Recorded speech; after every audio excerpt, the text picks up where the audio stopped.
하나님께 영광을 올려드립니다. 오늘 주님 앞에 나온 여러분들을 환영하고 또 가정에서 또 인터넷으로 예배하시는 모든 분들도 환영합니다. 눈으로만 인사하겠습니다. 반갑습니다. 눈에 힘을 좀 빼시고 이렇게 반갑습니다. 사랑합니다. 축복합니다. 오늘은 이제 출애굽기 강의 오늘 7번째입니다. 10가지 재앙이란 제목으로 하나님 말씀 증거하겠습니다. 총신대학원 시험 볼 때 성경 시험이 있는데 그 중에서 이 애굽의 10가지 재앙을 순서대로 외우는 게 참 헷갈립니다. 순서대로 다 외워야 됩니다. 그래서 저는 첫 글자를 가지고 그냥 외웠습니다. 첫 글자로 하면 어떻게 됩니까? 피게이, 파가도, 그 다음에 음의 흑장 이렇게 됩니다. 한번 따라해주세요. 피게이, 파가도, 음의 흑장. 예, 이렇게 첫 글자만 따서 외우게 되면은 10가지 재앙 순서대로 다 외우게 됩니다. 피재앙, 피개이, 개구리 재앙, 이재앙, 파가도, 파리, 가축, 독종 이런 식으로 쭉 외우게 됩니다. 하나님께서 10가지 재앙을 내리신 이유가 무엇입니까? 이스라엘 백성들이 광야에서 하나님을 예배하기 원했는데 바로가 보내지 않으니까 하나님께서 이 재앙을 통해서 그들로 하여금 하나님을 예배할 수 있도록 하기 위해서 바로와 애굽 사람들에게 내리신 재앙입니다. 제가 얼마 전에 설교 준비하면서 재밌는 하나 책을 발견했는데 애굽의 10가지 재앙의 비밀이란 책입니다. 숭실대에 있는 김혜곤 교수님이 번역한 책인데 그는 애굽의 10가지 재앙이 사실이었고 또 과학적으로도 충분히 그럴 만한 근거를 제시합니다. 그 책의 내용이 뭔가 하면은 애굽의 10가지 나타나게 된 것은 처음에는 화산 폭발이 있었다는 거예요. 화산이 쫙 폭발하면서 기후의 변화가 일어났고 그래서 나일강에 독한 수초들이 이렇게 번성하기 시작했는데 그 독한 수초가 죽을 때 피 색깔이 난다는 거예요. 그래서 나일강이 피로 변하는 것은 그 이유고 또 나일강이 오염되니까 개구리가 나일강에서 뛰쳐나온 것이고요. 또 개구리가 죽게 되니까 개구리의 천적인 파리가 또 갑자기 많아진 것이고 파리가 많아지니까 파리로 인해서 전염병이 돌고 피부병이 돌게 되었다. 흑암재앙은 뭐냐? 화산이 폭발해가지고 이렇게 껌껌해진 것이다. 장자가 죽은 건 뭐냐? 화산이 폭발해서 그 아들을 갖다가 그 신에게 제물로 드린 것이다. 이렇게 해석하는데 재밌기는 재밌는데 성경적인 것은 아닙니다. 왜냐하면 성경에서는 이것은 분명히 신적인 어떤 심판이고 징계라 했지 화산 폭발이 일어나서 그랬다는 내용은 전혀 다른 것입니다. 이 성경을 접근할 때 과학으로 접근하고 과학으로 입증하려는 분들이 있습니다. 물론 또 나름대로 과학하시는 분에게는 의미가 있지만은 이 모든 것을 과학으로 해석할 수는 없습니다. 베드로가 무리를 걸은 거, 여리고성이 그냥 소리만 쳐도 무너진 거 과학적으로 입증할 수 없죠. 그렇게 하다 보니까 또 나중에 또 어떤 식으로 성경을 해석하는가 하면은 이스라엘 백성들이 홍해를 건너는 게 아니고 갈대가 있는 데를 건넜는데 멀리서 보니까 바다를 건넌 것 같다. 이런 식으로 해석하고 오병이어 기적도 사실은 사람들이 도시락을 하나씩 갖고 왔는데 그 어린아이가 바치는 걸 통해서 양심의 찔림을 받고 각자 도시락을 먹었다. 그러니까 너무 과학으로 해석하려다 보면 거기에다 맞추다 보면 성경에 있는 기적이라는 것도 다 이상하게 해석이 됩니다. 이 성경을 연구하는 학자들은 이 애굽의 10가지 재앙이 총 일어난 기간을 짧게는 20일로 봅니다. 그 기간 안에 갑자기 무슨 파리가 번성하고 이게 불가능하고요. 또 애굽의 10가지 재앙 중에서 4번째 재앙부터는 이스라엘 사는 사람들이 사는 고센 땅은 제외입니다. 이상하게 그 땅에는 고센 땅에는 우박도 안 떨어지고 고센 땅에는 이상하게 가축들이 돌림병도 걸리지 않고 그래서 과학으로 해석하기에는 좀 무리가 있다라는 생각이 듭니다.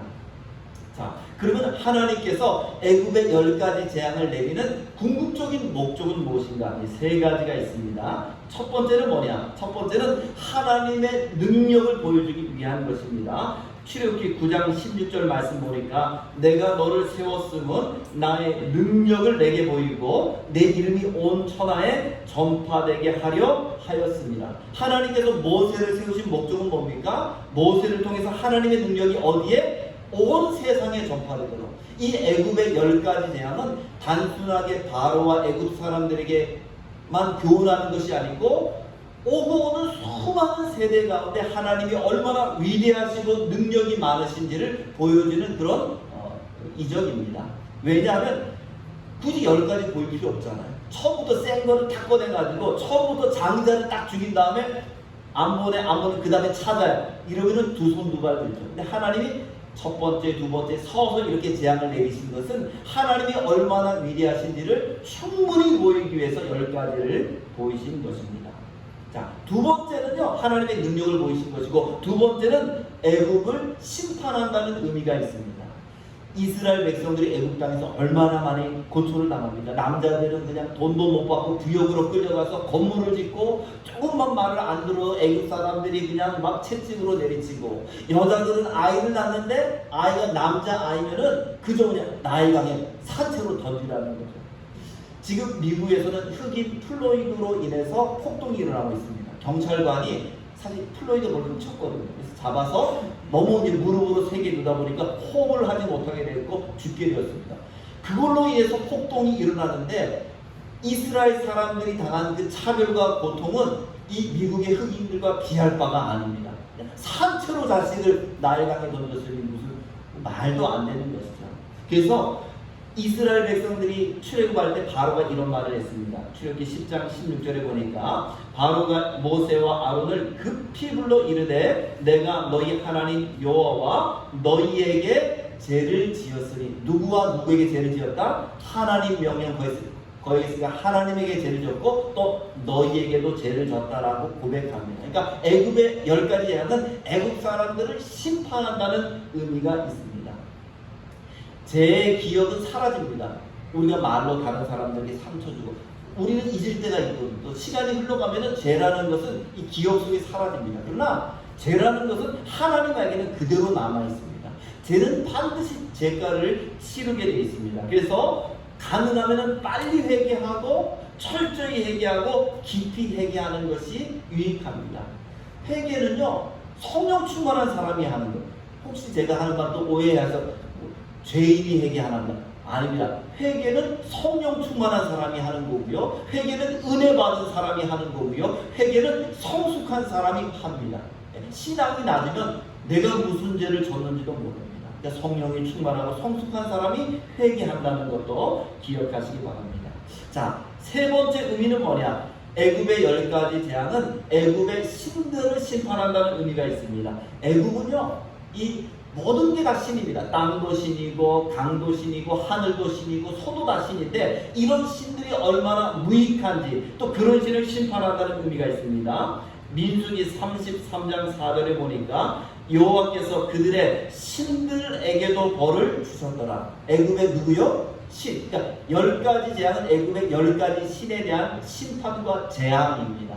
세 가지가 이따 말씀드렸습니다. 하나님의 능력을 보이기 위해서 애굽 사람들을 또 그 죄를 심판하기 위해서, 세 번째는 애굽의 신들까지 무익함과 심판하기 위함이라고 말씀드렸습니다. 그래서 오늘은 이 10가지 재앙을 단순하게 설계하겠습니다. 순서대로 이런 재앙이 있었습니다. 이런 재앙은 이렇게 나타났습니다. 또 거기는 이런 의미가 있습니다. 그냥 간단하게 설명드리겠습니다. 자, 첫 번째 재앙은 뭡니까? 피게이 파가도 우메 흑적, 피 재앙입니다. 나일강이 피로 변하는 재앙입니다.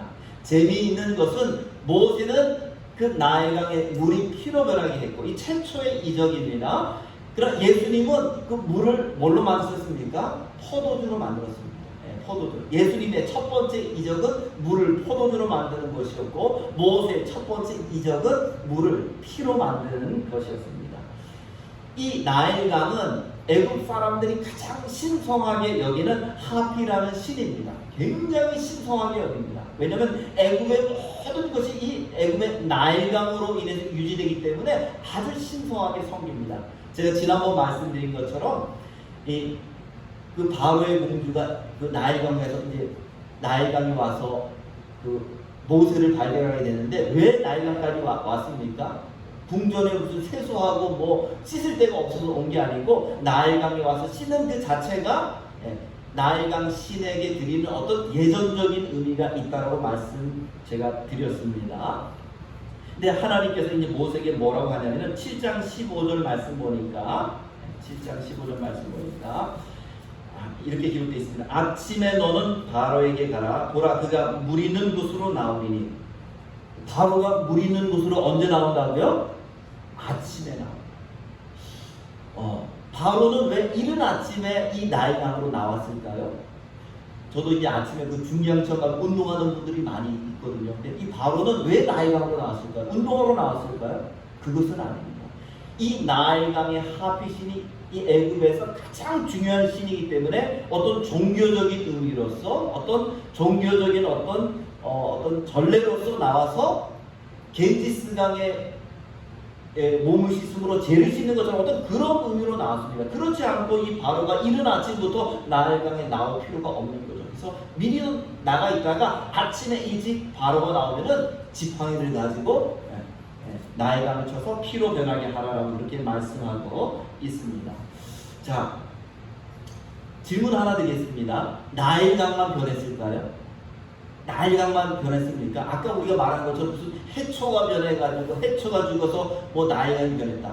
받는 듯 틀리는 듯. 성경은 그게 아닙니다. 19절 말씀 보겠습니다. 19절 말씀 보니까 7장 19절 여호와께서 또 모세에게 이르시되 아론에게 명령하기를 내 지팡이를 잡고 내 팔을 애굽의 물들과 강들과 운하와 못과 그 모든 호수 위에 내밀라 하라. 그것들이 피가 되리니 애굽 온 땅과 남그릇과 돌그릇 안에 모두 피가 있으리라. 나일강만 변했습니까? 피로? 아닙니다. 애굽에 있는 모든 호수, 모든 작은 연못, 모든 강과 모든 운하와 심지어는 그 물을 떠서 집에다가, 요즘에는 플라스틱에 물 넣잖아요. 근데 옛날에는 어떻습니까? 플라스틱이 없으니까 돌 항아리에다가 나무 항아리에다가 물을 담았는데 그 물도 뭘로 변한다는 겁니까? 피로 변한다. 해초가 뭐 죽어서 그런 거 아닙니다. 모든 것이 피로 변합니다. 자, 그럼 이 재앙이 의미하는 바가 무엇입니까? 이 재앙은 재미있게도 모세가 지팡이로 나일강을 탁 이렇게 친 게 아니고 아론이 쳤습니다. 아론이 때로는 이 지팡이로 이적을 행할 때 있고 때로는 모세가 행할 때도 있는데 이 유대인의 전성은 이렇습니다. 이 모세는 나일강에 빠져 죽지 않고 살았기 때문에 모세가 한 게 아니고 아론이 했다라는 전승이 있습니다. 어쨌든 아론이 지팡이를 내밀었습니다. 하나님은 이 아론이 내린 지팡이는 아론의 지팡이가 아니고 모세의 지팡이고요. 이 모세의 지팡이는 하나님의 지팡이라고 기록되어 있습니다. 즉 그 지팡이로 나일강을 심판한 것입니다. 그래서 7장 25절 같이 있습니다. 시작. 여호와께서 나일강을 치신 후에 이래가 지나니라. 자, 나일강을 뭐 했다고요? 치셨다, 심판했다. 나일강의 신을 심판한 것입니다. 애굽 사람들이 그렇게 섬기는 나일강신 아무것도 아니라는 겁니다. 하나님이 심판하니까 갑자기 다 피로 변했다는 것입니다. 자, 두 번째 재앙입니다. 두 번째 재앙은 개구리 재앙입니다. 이 애굽 사람들은 개구리도 섬깁니다. 헤케트라는 신입니다. 이 헤케트라는 개구리 신은 어떤 신이냐? 이 다산과 풍요의 신입니다. 개구리가 알을 많이 낳거든요. 황소 개구리가 한 번에 낳는 알이 10,000개에서 25,000개입니다. 그러니까 보통 개구리들이 알을 많이 낳으니까 이 개구리 신은 다산과 풍요의 신이다. 그렇게 알려져 있습니다. 자, 근데 이 개구리가 나일강에서 이 개구리가 나오는 그 재앙이 며칠 만에 일어납니까? 25절 다시 말씀 보니까 여호와께서 나일강을 치신 후 이래가 지나니라. 며칠이 지났습니까? 일주일 뒤에 하나님께서 개구리가 막 이제 집에도 있고 뭐 들판에도 있고 그렇게 나오는 재앙을 내리셨습니다. 자, 질문드립니다. 왜 하필이면 일주일 있다가 이 재앙을 내리셨을까요? 창세기 7장 10절에 보니까 노아가 방주를 만들었습니다. 쫙 만들었습니다. 하나님께서 동물들을 다 이끌어오고 노아와 노아의 가족들까지 다 방주에 태웁니다. 이제는 끝이에요. 더 이상 이제 올 동물도 없습니다. 그런데 이상하게 비는 며칠 뒤에 내립니까? 7일 후에 내렸다. 이렇게 기록되어 있습니다. 아니, 모세가 노아가 탔으면 됐잖아요. 노아 가족들 모든 동물도 암수 다 탔습니다. 그런데 하나님은 일주일 뒤에 비를 내렸습니다. 그 이유는 무엇일까요? 하나님이 최후의 기회를 주는 거예요. 그래도 이 노아가 거기 있는 사람들에게 이 비가 온다, 홍수 온다, 같이 타자, 얼마든지 탈 수 있는 공간적 여유가 있었는데도 한 사람도 오지 않고, 그래도 모세는 일주일 동안 기다린 거죠. 저는 마찬가지라 생각됩니다. 바로가 뉘우칠 수 있도록 이제 충분한 기회를 줬는데 기회를 줬는데도 불구하고 바로가 회개하지 않자 이제는 나일강에서 개구리가 나오는 심판을 내리셨습니다.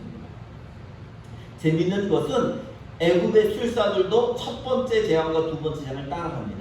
물을 갖고 와서 뭐 하니까 막 피색으로 변하고 피로 변하지는 않았겠죠. 물리적인 변화는 술사들은 할 수 없습니다. 그래서 뭐 피 같은 걸로 변했겠죠. 색깔이. 그리고 또 뭘 하니까 갑자기 개구리가 몇 마리 튀어옵니다. 애굽의 술사들은 이런 이적을 행하면 안 되죠. 원래는 어떻게 됩니까? 반대 이적을 해야 돼요. 애굽의 술사는 바로를 위하니까 바로가 고통을 당하니까 그 물이 피가 다시 물로 변하고 개구리가 없애는 이적을 해야 되는데 그런 거는 못하고 그저 흉내만 냅니다. 고린도후서 11장 14절 말씀 보니까 사탄도 자신을 천사처럼 광명한 천사처럼 그렇게 가장한다 말했습니다. 그러니까 이단들도 많이 있고 여러분들도 잘 하여튼 분별하시기 바랍니다. 제가 이 설교 준비하면서 이동원 목사님 그 출애굽기 강의 책을 봤는데 야 이동원 목사님 재미있는 간증을 말씀하시더라고요. 이동원 목사님이 이제 전도사 때 결혼을 했습니다. 요즘은 해외 다 결혼한 다음에 신혼여행을 해외로 가지고 그 당시에는 국내로 많이 갔거든요. 제주도도 못 가고 온양 온천, 뭐 수안보 온천 이렇게 갔는데 온양 온천으로 이분이 갔습니다. 그런데 신혼여행 가기 전에 중고등부 학생들이 오더니 전사님 선물 드릴 게 있습니다. 가방을 좀 주시면 선물을 담아드리겠습니다. 야 너희들 무슨 돈이 있냐? 괜찮아. 아예 준비를 했다는 거예요. 그래서 가방을 딱 줬어요. 그러니까 아이들이 뭐 준비한 선물을 가방에 딱 넣고 그걸 깜빡 잊고 있다가 이제 신혼여행 가서 결혼식을 다 치고 첫날 밤 저녁에 애들이 돈도 없을 텐데 뭐 얼마 좀 모아서 뭘 했을까 하고 가방을 딱 열었는데 3살 거기서 개구리가 20마리가 튀어나오는 거예요. 밤새도록 개구리를 죽일 수도 없고 어떻게 개구리 잡는 게 쉬운 게 아니거든요. 개구리를 잡아서 쓰레기통에 올려놓고 뭐 올려놓고 또 한 마리가 첫날 밤에 완전히 첫날 밤에 악몽이에요. 20마리가 돌아다니는데 정신이 없었다는 거예요. 앞으로 여자분들에게는 이 개구리 재앙이 엄청 징그러울 거예요. 집에 만약에 개구리가 이불 속에서 막 뛰어나온다. 아마 그냥 뭐 너무 놀라실 거예요. 그렇게 이 개구리 재앙이 온 땅에 가득하게 되었습니다. 자, 세 번째 재앙은 뭡니까? 이 재앙입니다. 이 모세가 이 지팡이로 땅을 탁 치니까 그 땅에 있는 티끌이 변해서 이로 변했다라고 이렇게 기록되어 있습니다. 첫 번째, 두 번째 재앙은 강과 관련된 재앙입니다. 강이 피로 변하고 강에서 개구리가 튀어나왔습니다. 두 번째는 무엇과 관련이 있습니까? 땅과 관련이 있습니다. 애굽의 땅은요 굉장히 비옥합니다. 그 나일강으로 인해서 뭐 애굽이 굉장히 비옥합니다. 그래서 아브라함도 기근이 있을 때 어디로 갔습니까? 애굽으로 가자. 애굽에는 항상 이렇게 농사를 잘 짓습니다. 그래서 애굽에 이 땅의 신이 있는데 세트라는 신입니다. 이 세트라는 신도 애굽 사람들이 굉장히 중요하게 여기는 신입니다. 강의 신, 그 다음에 이 땅의 신. 이 세 번째 재앙의 특징은 하나님이 첫 번째, 두 번째 재앙은 경고를 내리셨습니다. 보내라. 근데 세 번째는 경고가 없습니다. 그냥 하나님께서 내리십니다. 세 번째, 여섯 번째, 아홉 번째 재앙은 경고가 없다는 특징이 있고요. 또 이 재앙의 특징은 이때부터 애굽의 술사는 따라가지 못합니다. 첫 번째, 두 번째까지만 따라하지 세 번째부터는 흉내도 내지 못합니다. 예전에는 뭐 이것은 것이 많이 있었다고 들었는데 지금은 합성 소미도 많이 발달했고 또 너무 청결하게 지내다 보니까 지금은 이제 그런 게 없죠. 그러나 이제 이 당시에는 이제 이 바로의 신하들과 많은 사람들이 이 재앙을 통해서 많은 고통을 당하게 됩니다. 자, 네 번째는 파리 재앙입니다. 파리도 신입니다. 아우치트라는 신입니다. 운명을 주관하는 신. 우리는 이해가 안 되죠. 무슨 파리를 신으로 섬기고 파리를 쫙 만들고 그 앞에서 절한다. 상상이 안 되고 이해가 안 가는데 그런데 이 애굽 사람들은 파리도 신으로 섬겼습니다. 운명의 신이다. 이스라엘 백성들이 가나안 땅에 가니까 세상에 가나안 사람도 파리를 신으로 섬깁니다. 그 파리 신이 뭡니까? 바알세북, 파리의 주, 파리의 신입니다. 세상에 섬길 게 없어서 파리를 세워놓고 파리를 섬깁니다. 자, 이 네 번째 재앙의 특징은 이때부터 이스라엘 사람들이 사는 고센 땅에는 이 재앙이 내리지 않습니다. 다 애굽 사람들이 있는 곳만 피해를 입지 이스라엘 사는 사람들이 있는 곳은 다 제외입니다. 아니, 목사님 그럼 그럴 바에 첫 번째 재앙부터 제외를 시키지 왜 첫 번째, 두 번째, 세 번째 재앙 내리고 네 번째부터 왜 구별하십니까? 하나님께서 재앙을 내리신 목적은 모든 사람으로 하나님의 권능을 알기 위함입니다. 그러니까 이스라엘 백성들도 첫 번째, 두 번째, 세 번째 재앙을 통해서 하나님의 살아계심과 하나님의 권능을 간접적으로, 직접적으로 체험하게 되고요. 또 나일강이 피로 변하고 개구리 재앙, 이 재앙은 그렇게 사람의 생명과 가축의 생명에는 큰 손실은 없습니다. 징그럽고 괴로울 뿐이죠. 그러나 이 네 번째 재앙부터는 굉장히 심하기 때문에 이때부터는 보호를 하는 것을 볼 수 있습니다. 저도 이제 이 파리와 관련된 좀 추억이 있는데, 저도 이제 군대 생활할 때 그때는 파리가 많았거든요. 어느 날 우리 주임 사사님이 탁 오시더니 각 내구관별로 파리를 100마리를 잡아오라는 거예요.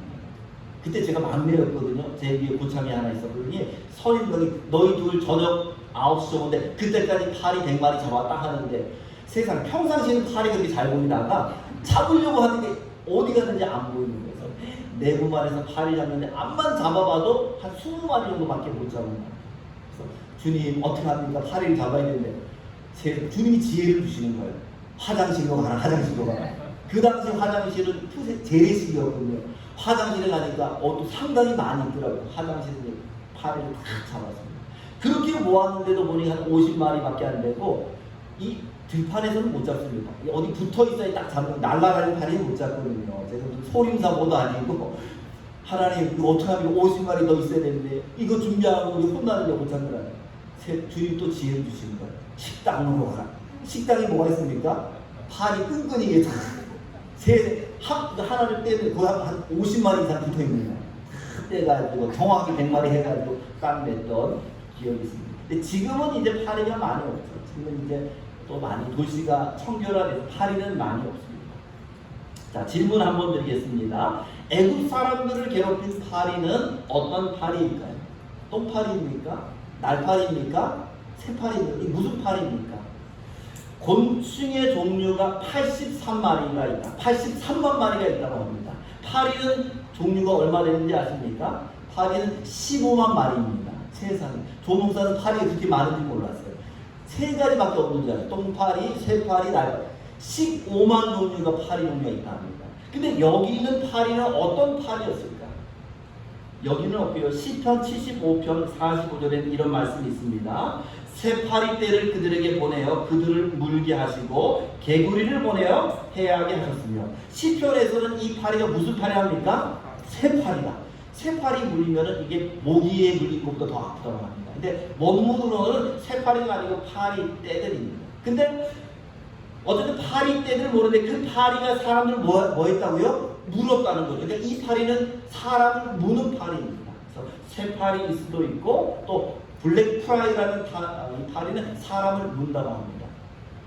제가 이제 자료는 준비 안 해왔는데, 제가 이제 파리에 대해서 또 여러 자료를 준비하다 보니까 세상에 호주가 파리들이 많다는 거예요. 호주 사람이 그렇게 살기 좋은 줄 알았더니 호주 여행 가는 사람들은 반드시 준비해야 될 게 하나 있습니다.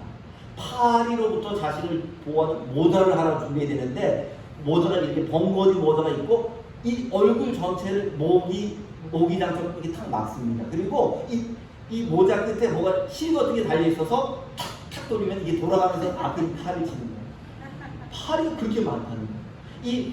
이 호주는 청정 국가이다 보니까 너무 날파리도 많은 거죠. 그리고 이 호주 같은 나라는 살충제를 쓰는 것이 엄격하게 금지되어 있습니다.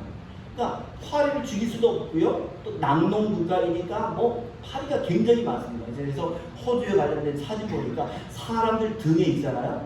파리가 그냥 100마리 정도 달라붙어요. 그러니까 호주가 좋은 줄 알았더니 그런 또 단점이 있네. 보니까 호주 가시는 분들은 꼭 그 모자 준비해서 가시고 합니다. 이 파리가 그래서 이제 사람을 물기도 하고 이렇게 괴롭히게 됩니다. 자, 다섯 번째 재앙은 뭡니까? 다섯 번째 재앙은 가축들이 전염병으로 죽는 재앙입니다. 출애굽기 9장에 보니까 말도, 나귀도, 낙타도, 소도, 양도 이 전염병으로 인해서 죽었다 말하고 있는데, 애굽 사람들이 섬기는 가축의 신이 있습니다. 핫솔이라는 신이 있습니다. 아무것도 보호를 못 해주는 것이죠. 자, 여섯 번째 재앙은 무엇이냐? 여섯 번째는 악성 종기를 일으키는 그런 하나님의 심판을 내리십니다. 이 애국 사람들이 섬기는 신 가운데 이 어떤 질병을 예방하는 신이 있고 질병을 치료하는 신 종류가 두 명 있습니다. 질병을 예방하는 신은 세크메트라는 신이고요. 질병을 치료하는 신은 수누라는 신인데 이 신들도 아무 소용이 없습니다. 다 전염병이 걸리니까 그들이 손을 쓸 수가 없게 됩니다. 근데 재미있는 것은 이때 이 악성 종기는 모세가 성경에 보니까 화덕에서 있는 재를 갖다 하늘로 쫙 날렸는데 그것이 사람들에게 종기가 되었다 그랬거든요. 재라는 게 뭡니까? 나무를 태우고 뭘 태우고 남은 게 재거든요. 우리 개역 개정 성경에서는 이것을 화덕의 재라 표현했고요. 개역 한글 성경에서는 풀무의 재라고 번역합니다. 그래서 아도 핑크라는 신학자는 이 풀무가 어떤 풀무냐? 그것은 아마도 이 질병의 신에게 제사를 드린 그때 쓰인 어떤 그리고 제사를 드리고 남았던 그 재가 아니냐 그렇게 해석하기도 합니다. 쫙 뿌리니까 사람들에게 고통을 주게 됩니다. 자, 일곱 번째 재앙은 우박 재앙입니다. 하늘에서 우박이 떨어집니다. 성경에 보니까 애굽에서 전에도 후에도 이런 일이 없었다. 여러분, 애굽이란 나라는 우박이 내릴까요, 안 내릴까요? 우박이 나리가 그 상층권이 굉장히 추워야 내립니다. 애굽이 얼마나 더운지 여름에 많이 더우면 45도까지 올라간다 합니다. 아무리 추워도 14도 이하 떨어지지 않는다 합니다. 근데 그 애굽에서 그런 우박이 내린 것은 진짜 전에도 없는 일이고 후에도 없는 일입니다. 이 우박 재앙이 또 특별한 점이 있는데 하나님의 애굽 사람에게도 경고합니다. 이제 애굽에 우박이 내릴 때 너희를 조심해라 할 때 하나님을 두려워하는 애굽 사람들은 문 밖에 안 나갑니다. 집에만 있습니다. 그 사람들은 가축도 생명도 보호를 받았지만은 뭔 소리야? 하나님의 경고를 무시하고 가축을 이끌고 들판으로 나갔던 사람은 그걸로 인해서 엄청난 피해를 입게 됩니다. 기록에 보니까 인도에서 1883년도에 양궁보다 더 큰 우박이 내렸는데 그때 죽은 사람이 246명이라 하니까 얼마든지 이 우박이 풀면 많은 사람을 죽일 수도 또 가축들에게 피해를 입힐 수도 있습니다. 재미있는 것은 이 우박은 보통 우박은 아닌 것 같습니다.